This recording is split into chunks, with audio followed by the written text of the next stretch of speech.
નમસ્કાર, star India TV ન્યૂઝમાં આપનું હાર્દિક સ્વાગત છે। આપ જોઈ રહ્યા છો સ્ટાર ઇન્ડિયા ટીવી ન્યૂઝ, સત્યની વાતે સત્યની સાથે। તારીખ 20/9/2024 ગુરુવારના રોજ 12 કલાકે દાહોદ નગરપાલિકાના ચીફ ઓફિસર વાઘેલા સાહેબને દાહોદ શહેર કોંગ્રેસ સમિતિ દ્વારા દાહોદ શહેર કોંગ્રેસ પ્રમુખ આસિફ સૈયદની આગેવાનીમાં દાહોદ શહેરની વિવિધ સમસ્યાઓને લઈને રજૂઆત કરવામાં આવી। દાહોદ શહેરના રસ્તાઓ તાત્કાલિક ધોરણે આરસીસી બનાવવામાં આવે અને દાહોદ શહેરના લોકોને 5 દિવસે પાણી મળે છે, એની જગ્યાએ દરરોજ સ્માર્ટ સિટી દાહોદના લોકોને પાણી મળે અને ગટર યોજના પણ સંપૂર્ણપણે નિષ્ફળ થયેલ છે। તો દાહોદ શહેરની જનતાને તાત્કાલિક ધોરણે પડતી અસુવિધાઓને લઈને ધારદાર રજૂઆત કરવામાં આવી।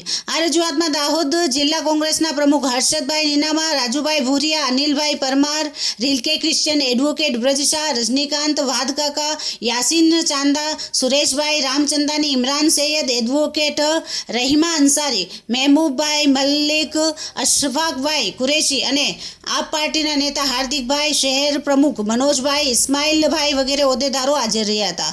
Star India TV news Dahod reporter Yogesh Makwana, જિલ્લા દાહોદ।